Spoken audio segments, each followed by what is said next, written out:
Hello, everyone. This is Luke Johnson from Noetic, the intelligent social media platform. I'm back with another conversation with Dr. Jonathan Cook. Today, we'll be talking about The Age of Innocence by Edith Wharton.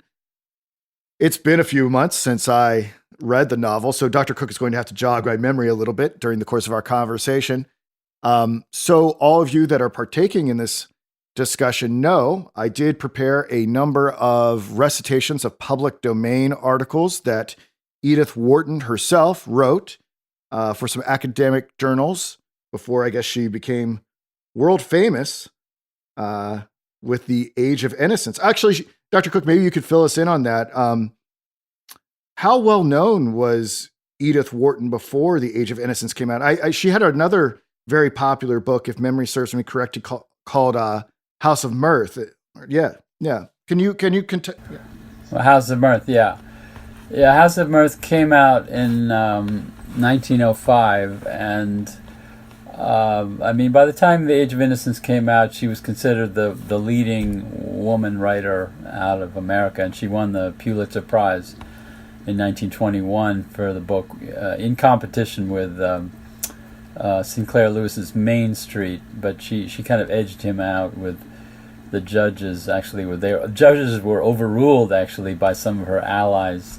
But anyway, she was pretty well known already in the first decade of the 20th century.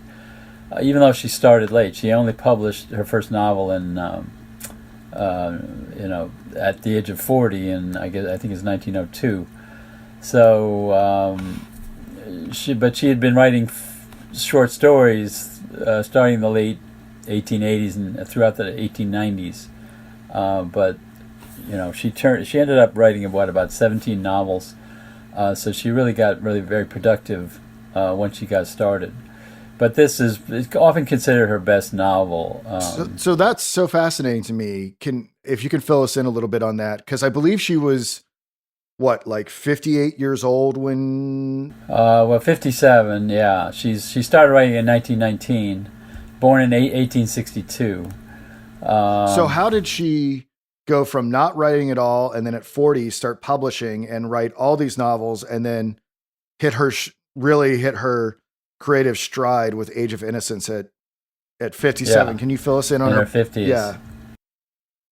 Well, it's interesting because she came from a very privileged family, and her father took the family to Europe right after the Civil War when she was about 4, and she spent the next 6 years traveling around Europe, where it was cheaper than living in New York, and then she came back to New York in 1872, and it's interesting because her father had a good library in their house on New York on 23rd Street. I love the fact she lived as a girl on 23rd Street because I lived on 23rd Street when I lived in New York City, and it's hard to imagine the row of brownstones where her family house was in the tall buildings in that block near Madison Square in the city. But anyway, it's interesting because she read a lot in her father's library, but her mother banned fiction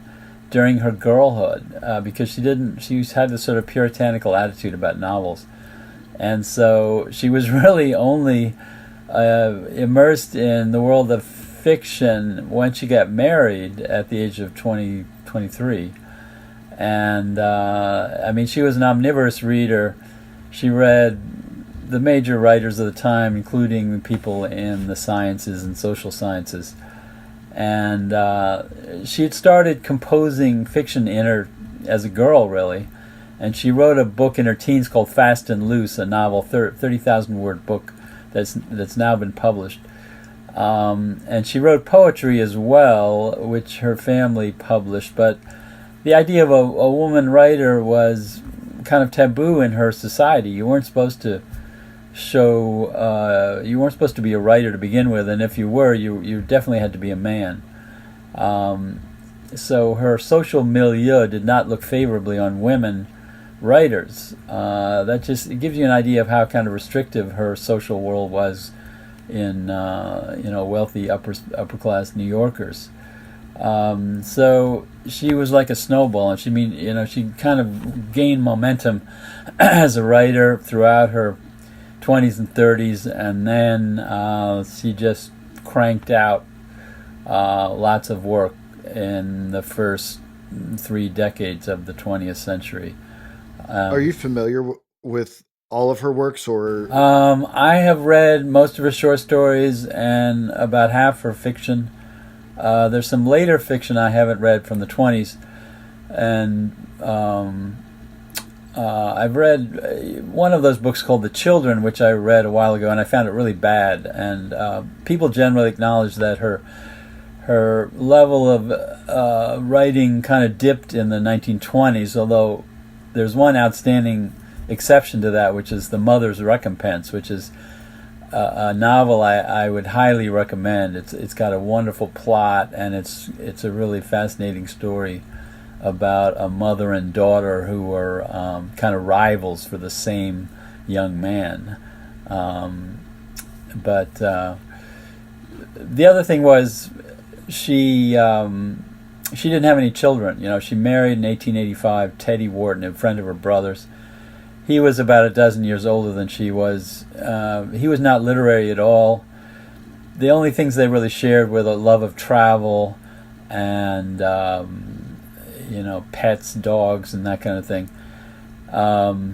And so they really had no real marital relationship because Teddy turned out to be an alcoholic and a real drag on her. He also suffered from clinical depression. And he was eventually institutionalized, and then she divorced him in 1911. So she had time to write because she didn't have children, and then she eventually divorced Teddy and went to live in Paris. And they had a beautiful house in the Berkshires in Lenox called the Mount, which she kind of designed and did the landscapes, and so they lived there from 1901 to 1911, and she did a fair amount of work up there, but of course she would also travel to Europe during that time, and see people in New York as well. So she was independently wealthy, so she had the money, she had the time to write, and she really threw herself into that, writing along, not just fiction, but she also did a number of travel books. And her first book was, The Decoration of Houses, with an architect she wrote, because she knew Italy very well. She traveled there as a girl, and she loved Italian gardens and villas and design, and she tried to introduce a kind of Italianate design sense to American readers with this book on the decoration of houses. Well, that definitely comes through in her writing in The Age of Innocence as well. Yeah, there's a great deal of that interior design detail that I think pays off. Yeah, she has a really good eye for interiors because she knew that design sense, and she also knew was very conscious of what people put in their houses. Sure. So, well, I want to move. I know we have questions to move through. Yeah. I'm so curious about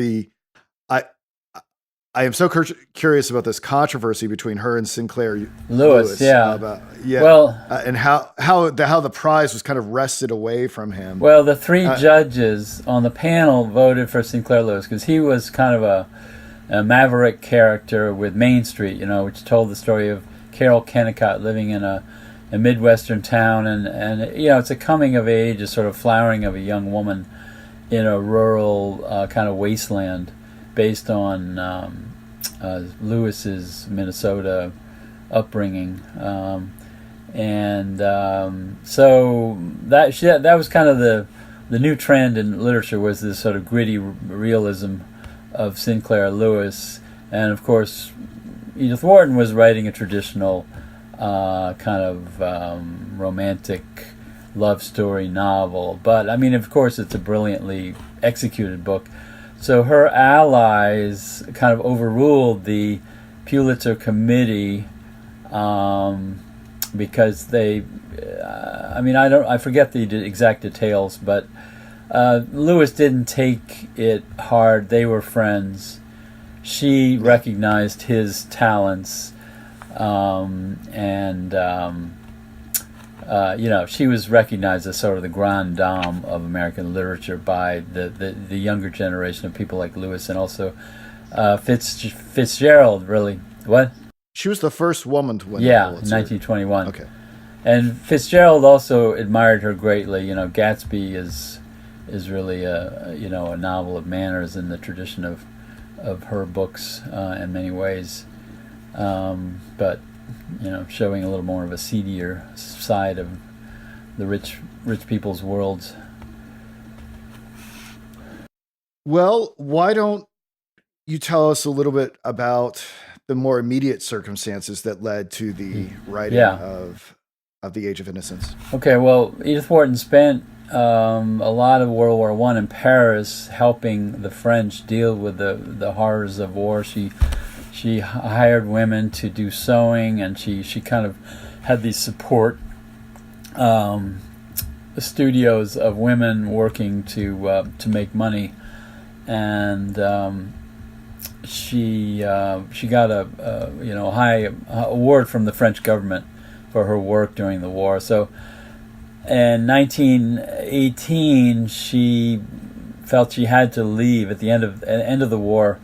She bought a place about 10 miles north of Paris called the Pavillon du Colombe, a house that she fixed up. And she also spent time on the Riviera to kind of recuperate from the stresses of war. And I think it was down on the Riviera in early 1919. She started drafting ideas for this book and finished it a little over a year later in 1920, and it finally was published in, I think, October of 1920. So she was writing it in France, and she was reimagining the world of her girlhood, really, because Age of Innocence is set roughly in the mid-1870s, and she would have been only 10 years old, 11, 12. So it's seen it's interesting because the dates for the book roughly coincide for when she returned to New York City as a 10-year-old girl from Europe. It kind of coincides with the arrival of Ellen Olenska to New York City, because she herself is kind of divided between the characters of Newland Archer and Ellen Olenska. She has characteristics of both those people. So the book is kind of a dialogue between two sides of her personality, and two experiences of romance as well. I imagine that's not an uncommon way for a writer to put together a text. No, definitely very, very common for characters to sort of split parts of themselves around other characters. Even though one character might be the major representation of themselves, they take other sides of themselves. So anyway, she took about 16 months to write the book, and got a fair amount of acclaim. I think it sold about 100,000 copies in the first couple of years, and she did pretty well financially as well, even though she didn't need the money. So it was a big read for people right after World War I in the U.S. and in England, and of course it was translated in European languages. Did her previous success kind of prime? Like, was there a great anticipation for this novel, or how did the word get out that it was so good? Because we've looked at so many different writers, and they don't receive this immediate acclaim, and it takes decades, if not a century, before people really realize what's happening here. Well, she had been producing books about every year or two, so her name was around. She published a book two books about World War I. Collections of she published a collection of other writers along with herself, and she published a book of war experiences. So her name was in front of the public. She wasn't a total unknown. But of course, the book wasn't like a big splash hit. It was just, it was received as a distinguished novel of that time. And basically, she was just recreating what she thought was a more. She was trying to reconnect with the past because World War I had just created such a huge, gash between the world of the early 20th century and the world of Victorian America and England. So she was just trying to reconnect with her life in the U.S. and reimagining the world of this innocent world of America at the time, which of course it was right after the Civil War, but there's no sign of the Civil War in The Age of Innocence. It's a totally different world there. And the book is the title of the book is based on a painting of Sir Joshua Reynolds from 1775 1785, based on either the niece of Joshua Reynolds or the daughter of the Duke of Marlborough, Lady Anne Spencer. We don't know for sure, but anyway, it's a portrait of a girl. She's, I think, about 12 years old, and it was given the title The Age of Innocence after Joshua Reynolds' death, but it was visible at the National Gallery in London, and Wharton took this title, of course, to be, a little bit of irony involved, because, of course, the world she's describing isn't quite so innocent as as you might think it is in the beginning, but compared to post-World War I France, it was definitely way, much more protected and privileged place than Europe after World War I. I had heard that the novel was based off this painting, but this is my first time looking at it. I pulled it up once you mentioned it. It's a beautiful painting. I'm not sure what to make of it. Have you looked at it? Yeah. What do you think of it? Well, it's just a sort of poetic rendition of a charming, beautiful, girl in her tweens, sitting there smiling. I mean, privileged girl, obviously. I think she's like. I think they're speculating that it was Reynolds' great niece who, Theophila Watkin. Yeah, that's one possibility, but from what I've read, it was no one knows for sure. Plus, it's interesting that the name of the painting now is not what he gave it. Right. So, do you think there's any? I can see how she would take the title and use it in an ironical fashion for the novel. Do you think there's anything else about the painting? No, I think it was just sort of just kind of a springboard for her imagination. I don't think there's any real orientation around the painting. I tend to read too much into things.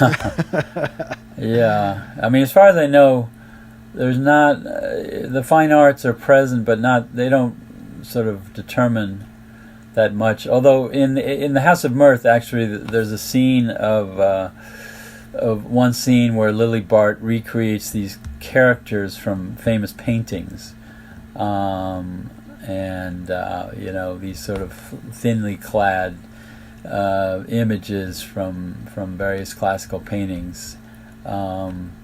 But other than that, I can't think of many other scenes where artwork plays an important role in her fiction. So other than art, like, who did she look up to? Who were her influences? Who were her literary heroes and heroines? Well, of course, she was good friends with Henry James. And he was living in England for a long time until he died in 1916 during the war. And she was very close to him, and they traveled around a lot together and corresponded.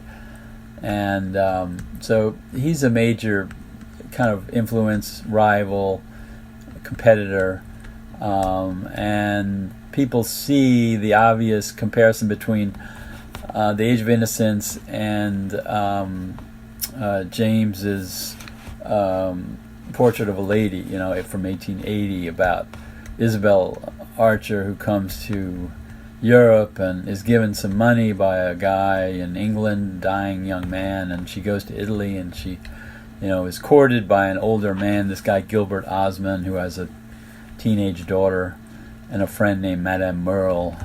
And it's about the initiation of Innocence into the experience of Europe, with the hints of corruption. Whereas in Wharton's novel, it's there's no exact correspondence, but Newland Archer is sort of the Isabel Archer figure, in that he's sort of an innocent who is introduced to sort of the possible corruptions of adultery, which he doesn't get involved with, by having an affair with Ellen Olenska, because she leaves. So just like Isabel, who goes back to her husband even after she discovers that he's had this illegitimate child with his friend Madame Merle, Archer he's not given a choice to stay in his marriage, but he does stay in the marriage. So both of them kind of, stick with traditional marital duties, despite their discovery of, the evils of society and whatnot.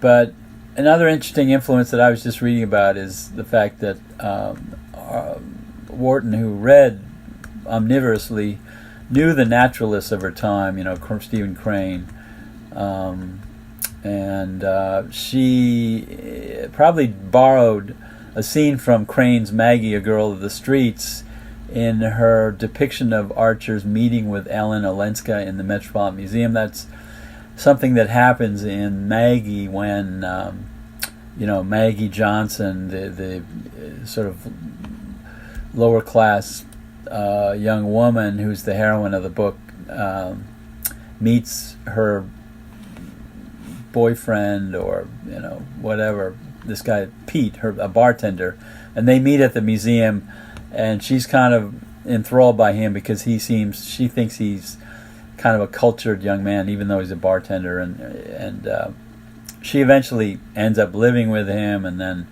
turns into a prostitute, but there's some interesting comparisons between the scene at the Metropolitan Museum and Maggie, a Girl of the Streets from 1893 and Wharton's book. I mean, obviously very different characters, but some interesting thematic parallels between two potential lovers meeting in this cultured space in New York.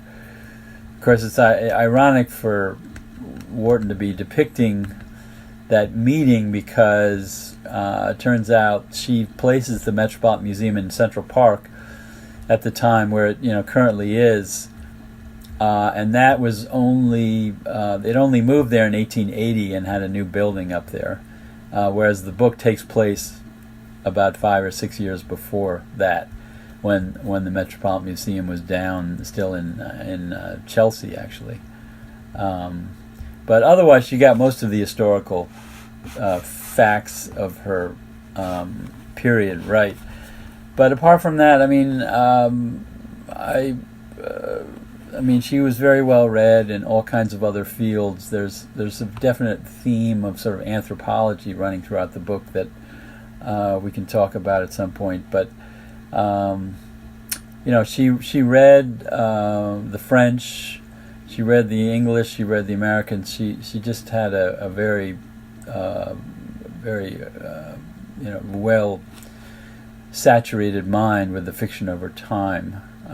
What do you think drove her appetite to consume so much literature? I just think she had just a ravenous, curiosity about the world.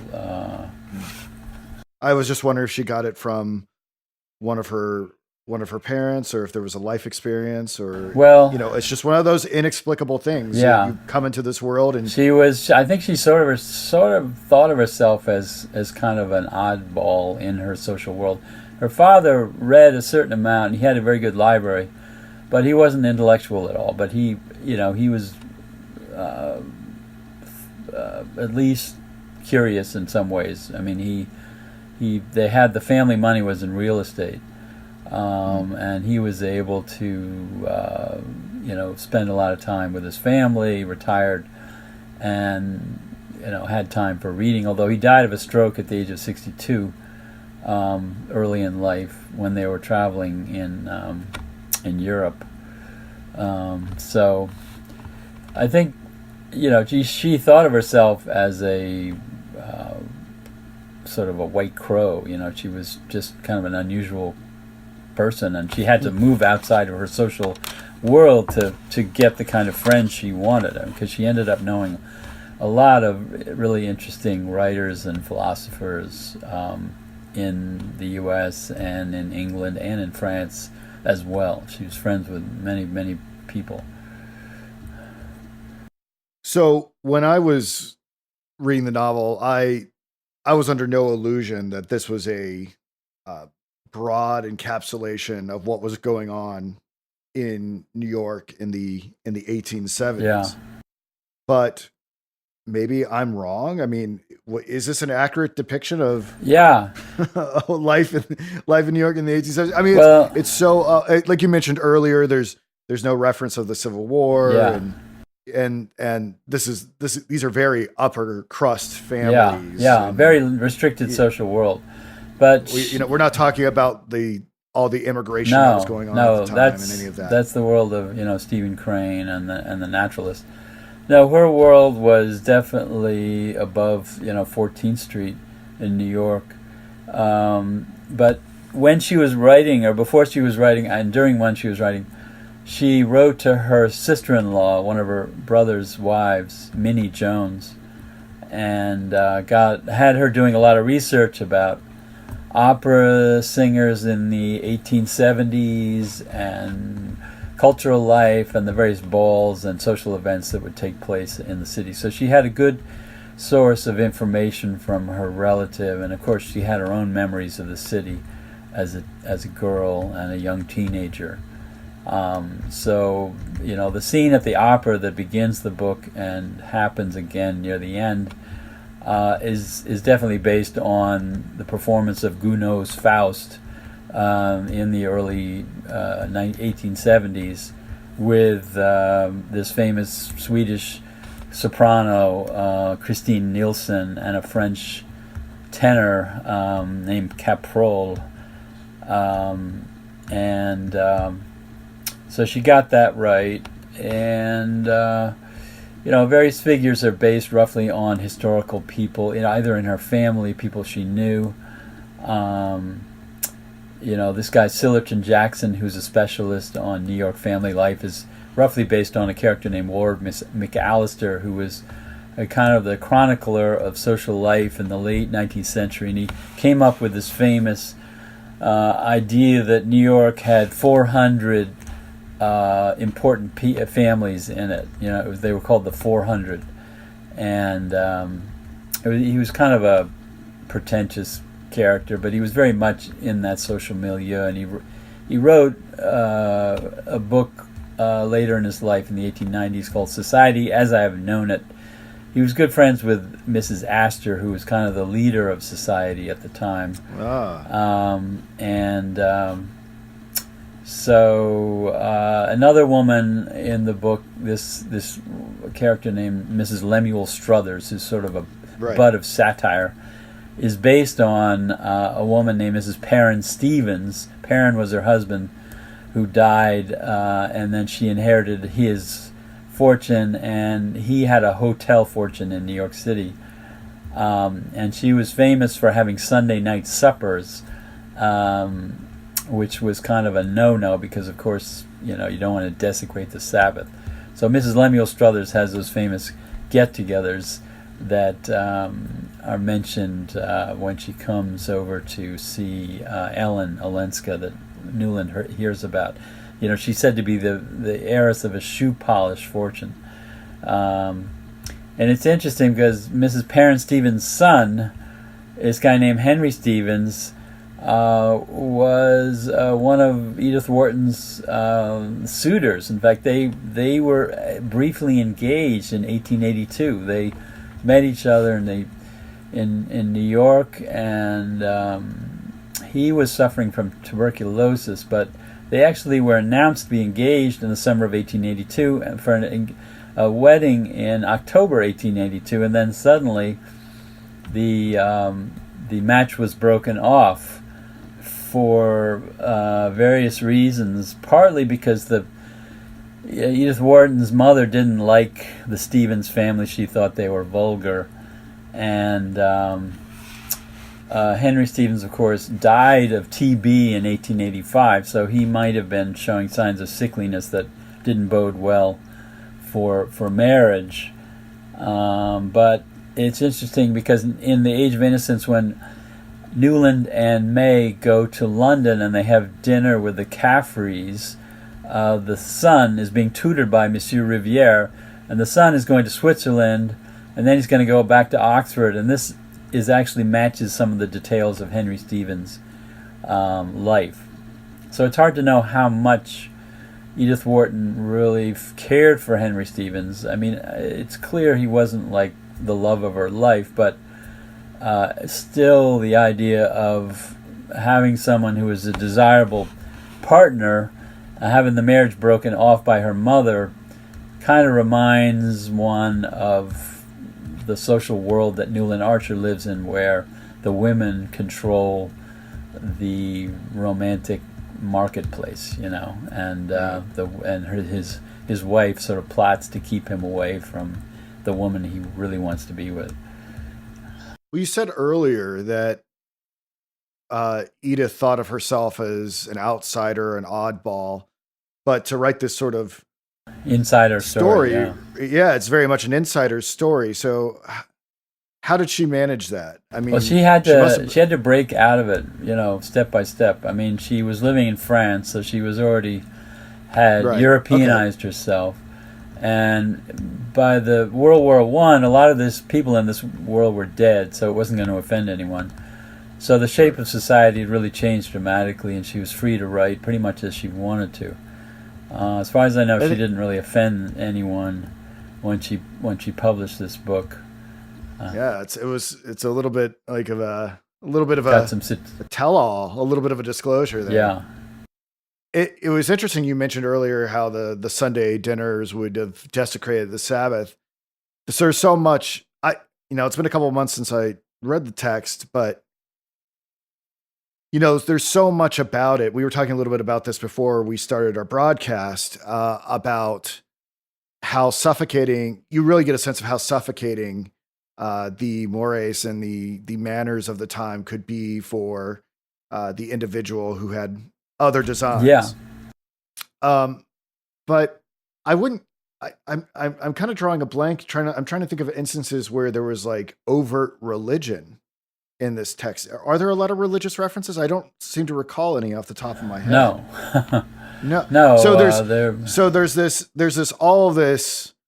these trappings of ossified, I guess, Christendom, but no real reference to God. No, that's interesting. I think that's interesting. She, neither of her parents were very religious. As far as I know, she was not.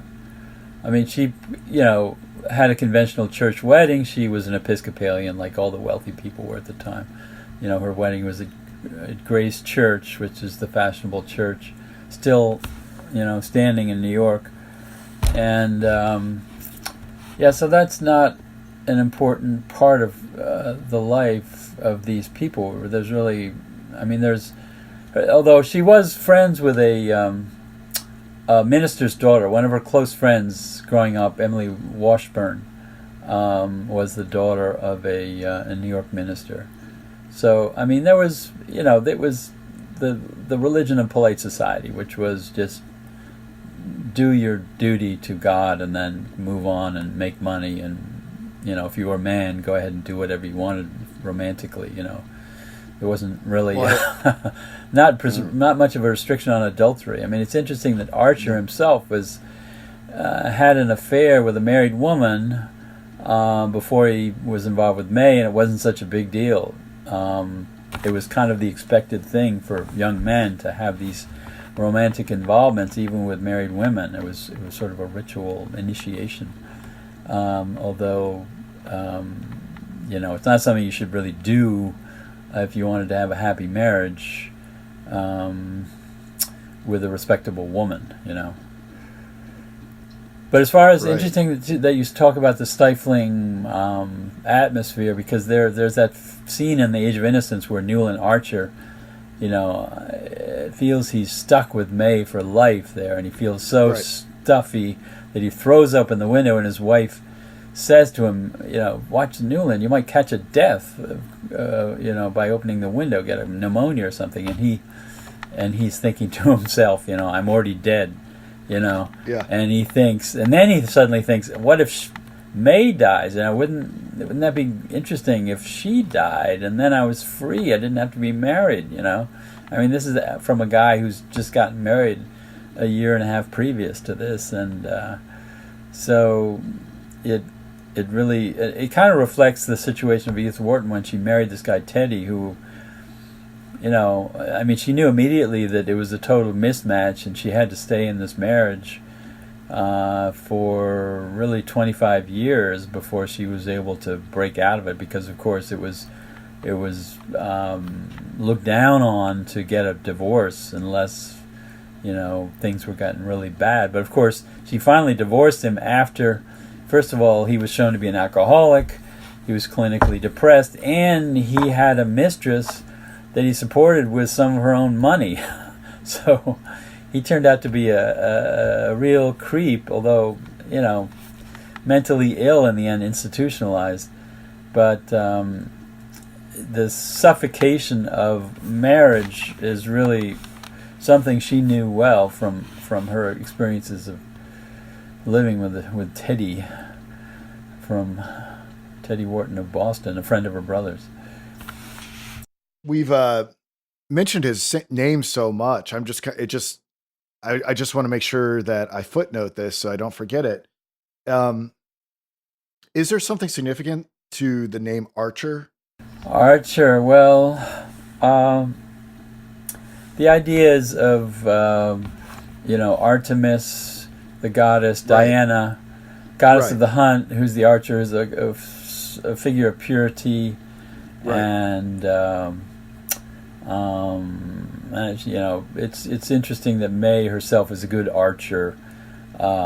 She's a kind of Diana figure, because they have that scene in Newport when they after they come back from Europe, and she's there winning archery awards because she's sort of a Diana figure. She's a figure of purity and innocence. And Interesting. I think Archer for Newland is, he's aiming for something. He's trying to find his way in life, and I don't know if the metaphor of archery ties into that or not. But it just occurred to me as we were talking that that's likely an Easter egg that Wharton hid in the text, and I like those things.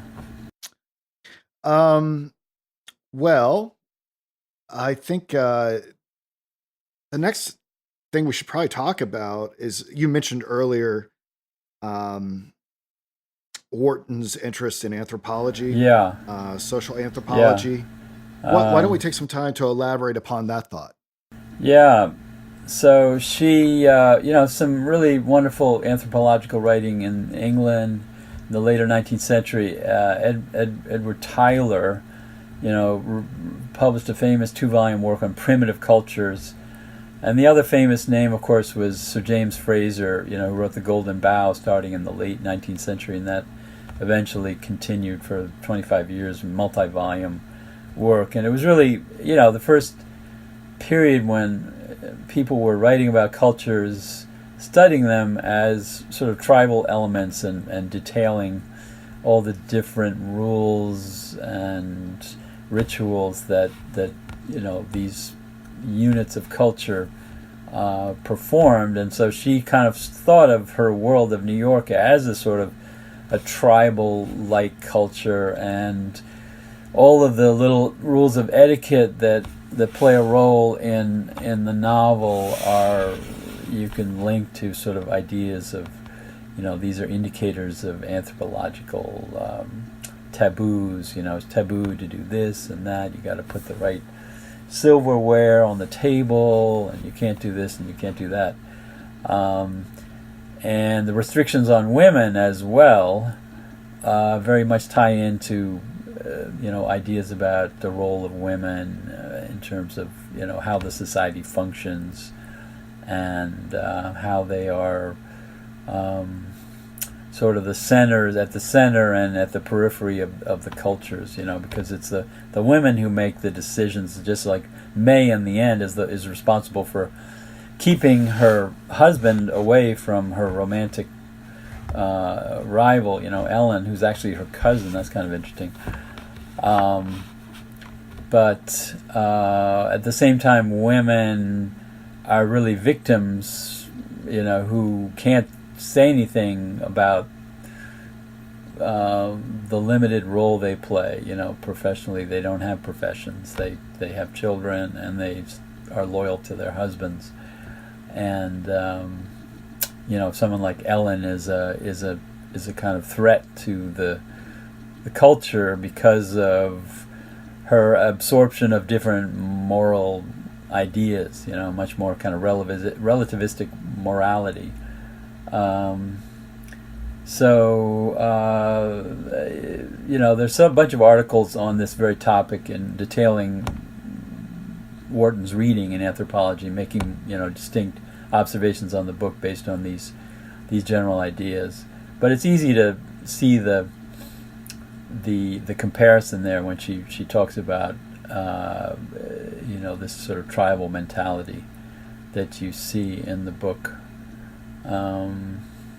especially in the last scene where Ellen is sort of ejected from the society without effusion of blood, so to speak. She's eliminated from being a threat by being sent back to Europe with a little bit of an allowance from her grandmother to get her out of the way, so she's not a threat to Newland's marriage. So anyway, I wanted to just get back briefly to Wharton's life and the book, because she was famously involved with a guy named Morton Fullerton in 1906 to 1909. She was friends with this guy. He was an American journalist in Paris. He was friends with Henry James, and she had her only sexual encounter with this guy, and it turns out he was a bisexual, promiscuous character who was engaged to his cousin all while this was happening, and he was living with an older woman, and he had an affair with. He was all over the map in terms of his loyalties, and so Wharton sort of knew what happy, joyous love for a man was. Even after her disastrous marriage,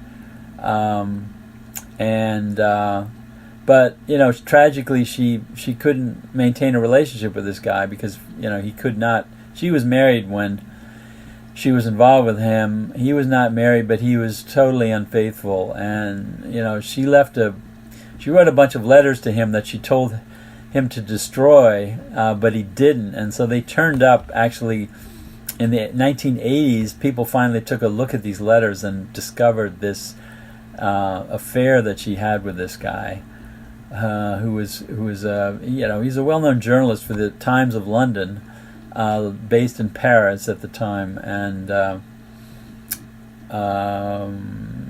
so she had a love that she knew what it was like to be in a relationship and happy, but on the other hand, her marriage, most of her life was, her earlier life was in a very dissatisfying marriage,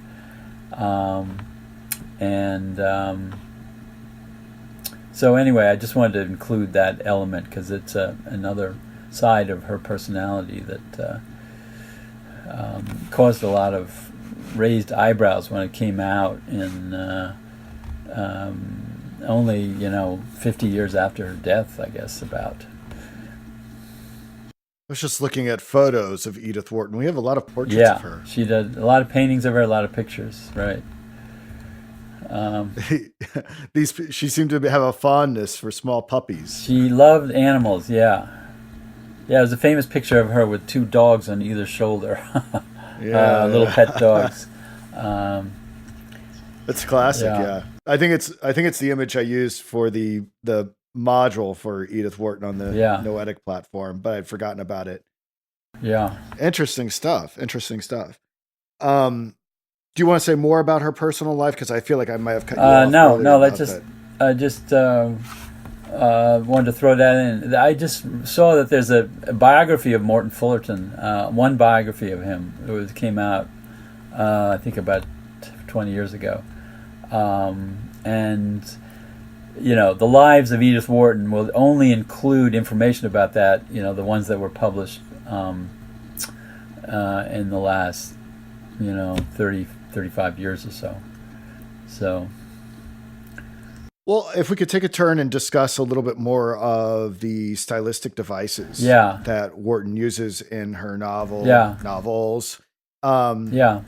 So one of the things I really love about her is, she's a great social observer. She's a novelist of manners like Henry James, but she's got a great satirical edge. She's got a real brilliant sort of ironic insight that makes some of her stories quite funny and amusing, right? So Age of Innocence, there's a lot of ironic, satirical observations about certain aspects of society. I mean, it's not a satirical novel per se.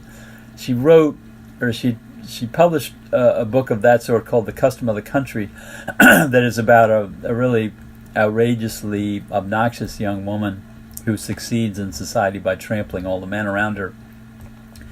And that book actually isn't that funny. It's interesting commentary on American character, but The Age of Innocence has these great descriptions of, the old grandmother, Mrs. Manson Mingott, in her when May and Newland go to see her, and she's a huge, enormously fat woman, and she's described as living in her fat as though she was awaiting excavation, like the buried treasures under the lava flows of Pompeii, as though she has this enormous pileup of fat around her.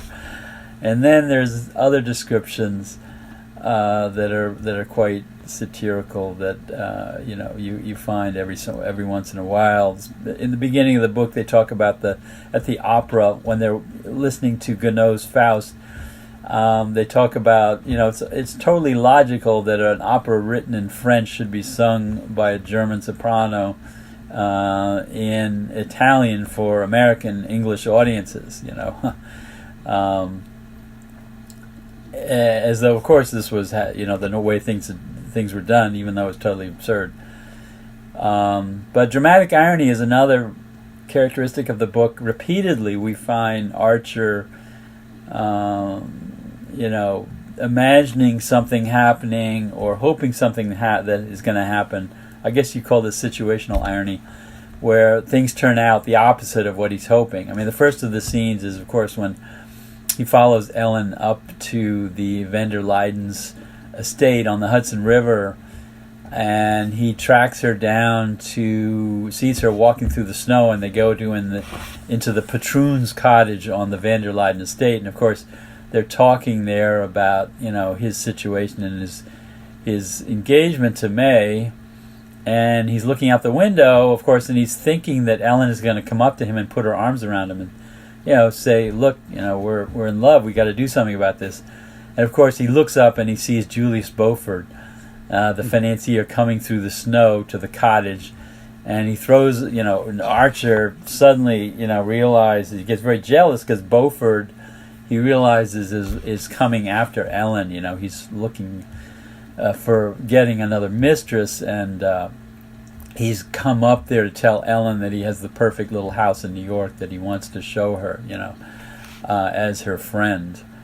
And another scene, of course, is when because of course after that he runs down to Florida to talk to May where she is with her father, because he's allegedly needs to get away from the New York winter, and in Florida. So Archer talks to May about speeding up the date of their engagement, because she's made it a really long engagement, And she's saying, well, why do you want to speed it up? Are you really in love with someone else? Because I've heard the story about this woman that you were involved with in the past, and of course she is thinking of the married woman, Mrs. Thorley Rushworth, that he had an involvement with, like years ago.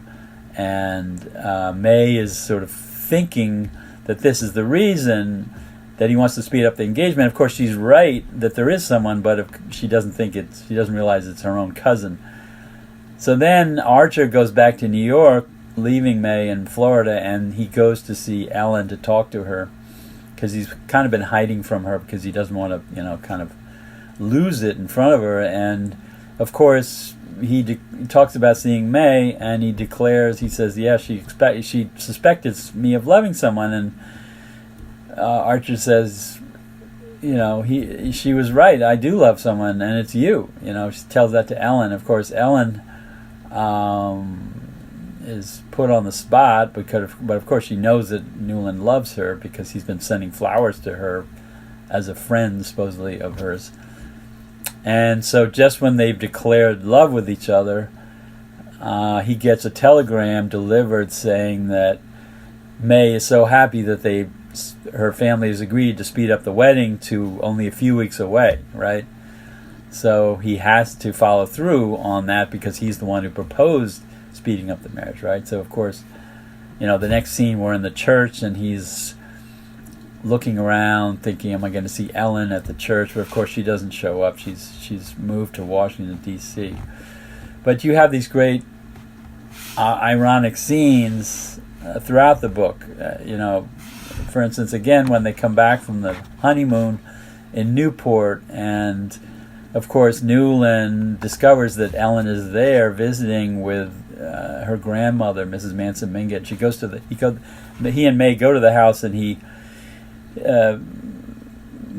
Ellen, of course, hearing the fact that Newland is coming, runs down to the beach to get away because she's not sure how she's going to, present herself to him. So the grandmother tells him to go out and look for Ellen to bring her back, and he goes down, sees her walking along the coast, and says that if she doesn't turn around within a certain amount of time that the boat sails from one rock to a lighthouse, that he's going to go back and tell the grandmother that he didn't see her, which of course she doesn't turn around. He goes back and says he hasn't seen her, which interestingly anticipates the scene at the end of the book when he goes to Paris with his son. This is 25, 30 years after the action of the book, and his son Dallas is having a last chance to go to Europe to do some work for his architecture firm, and they stop in Paris, and the son wants to see Ellen Olenska because she's heard about her, and they both go to the apartment house, and Newland sends his son up to see Ellen. Of course, he doesn't go up there. He just sits there dreaming and then walks away after a little while.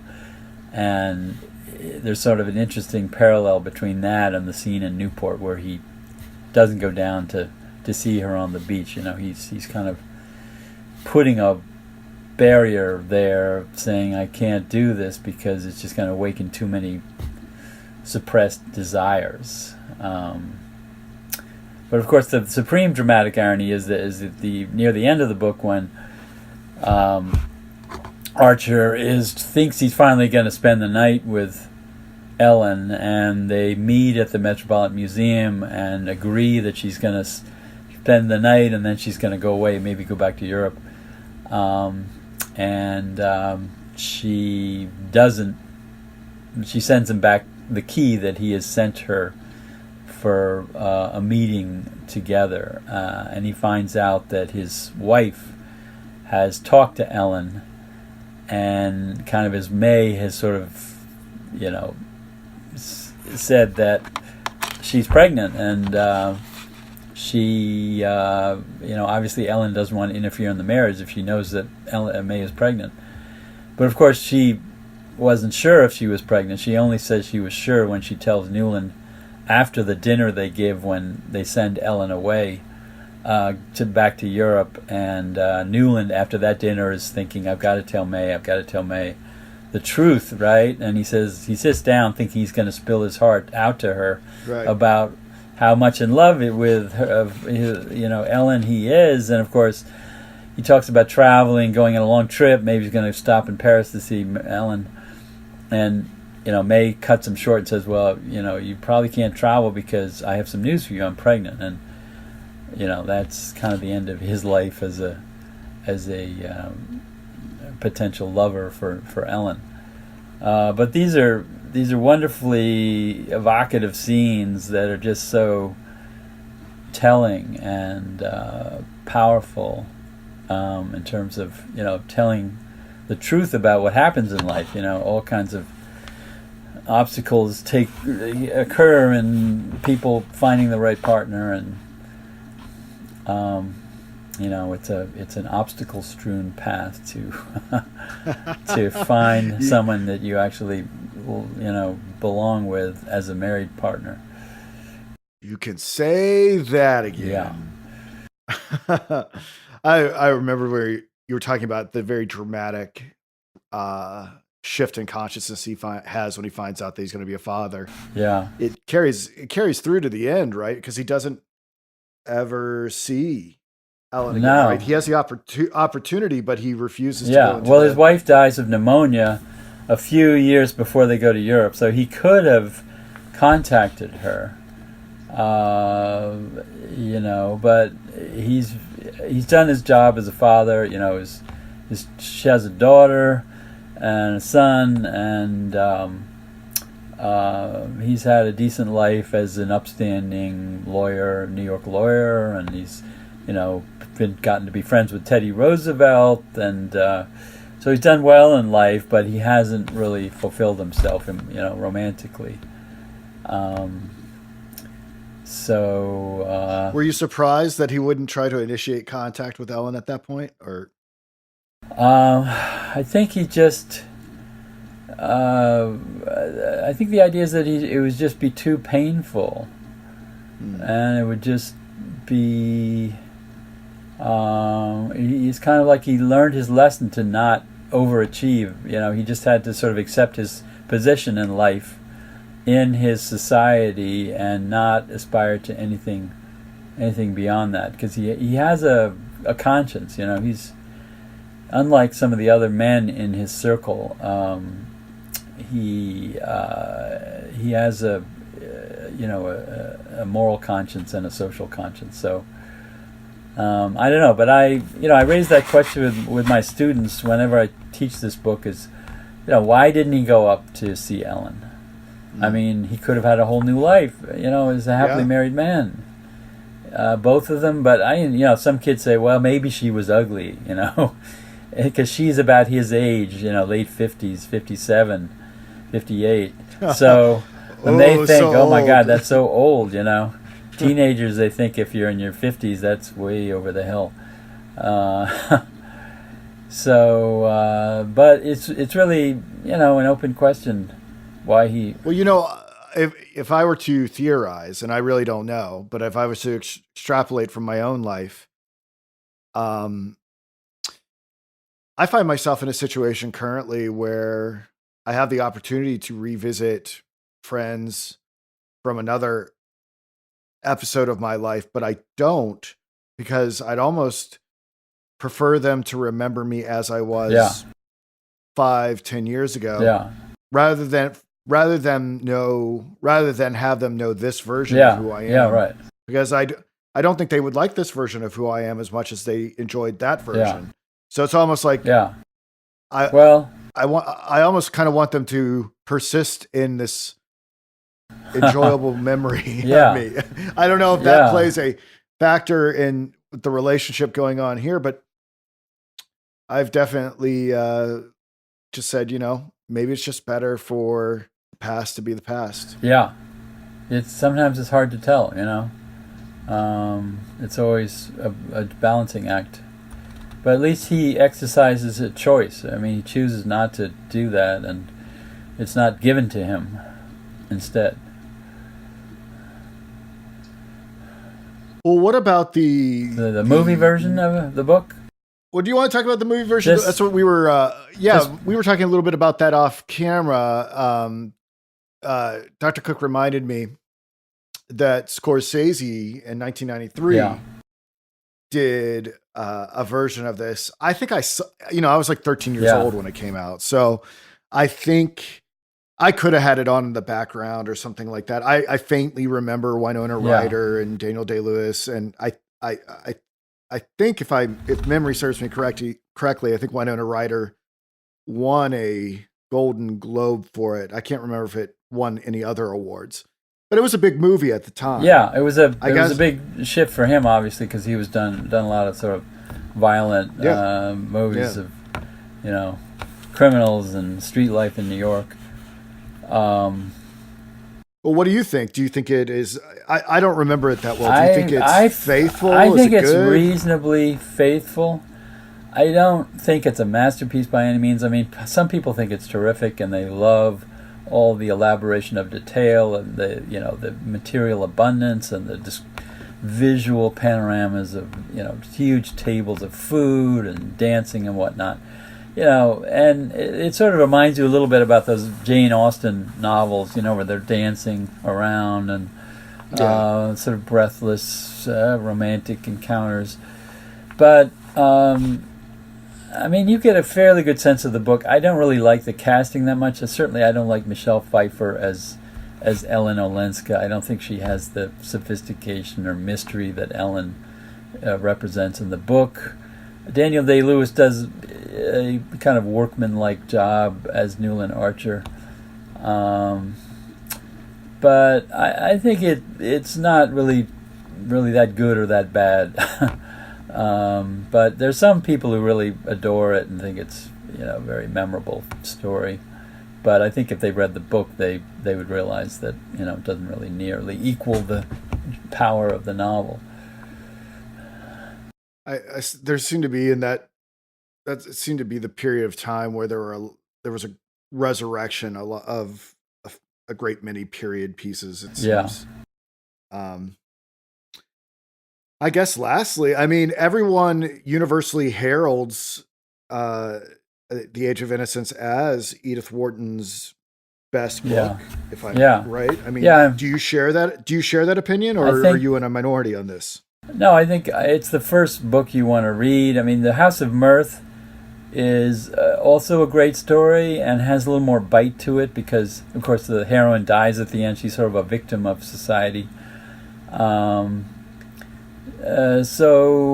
those two books are really, I think, her best achievement. But, of course, The Mother's Recompense and the story cycle Old New York, I think those are her best books, but certainly Age of Innocence is very accessible, a beautiful story, sad but moving and with some very amusing passages as well, and it's great social history of that period of the sort of Gilded Age privilege in New York.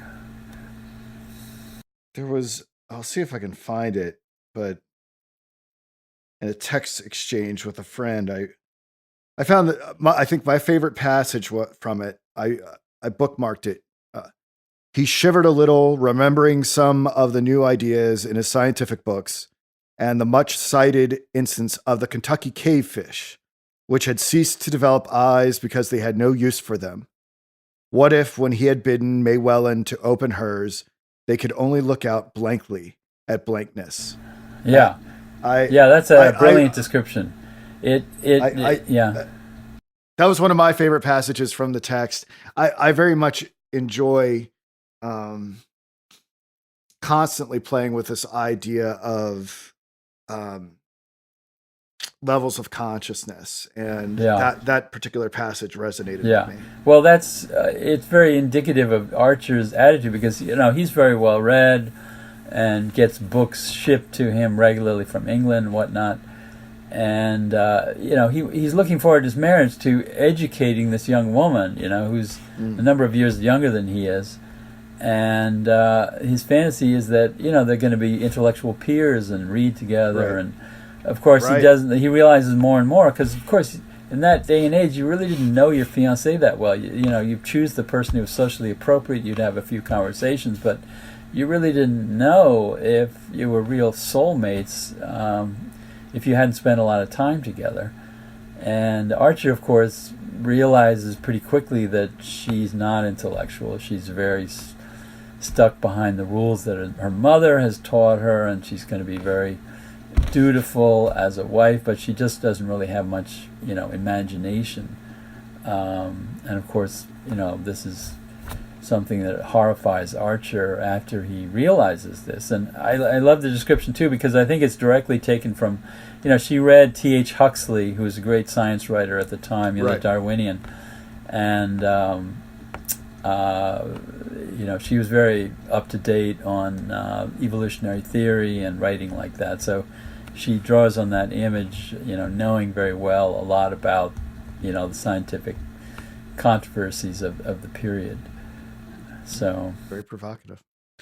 Well, Dr. Cook, I think we should bring this episode to a close. Yeah. It was always, like all the sessions that we had, this was another wonderful conversation. I appreciate you joining me today. Yeah. I will have this edited and uploaded to SoundCloud, YouTube, Noetic.online, and the Noetic app. Probably within 24 hours, just shoot me the file and I'll take care of that. Okay. And I want to thank all our listeners for tuning in, and just make sure to subscribe to Noetic on YouTube or download the Noetic app in your Google Play and iPhone App Store. Thank you, Dr. Cook. All right. Good evening.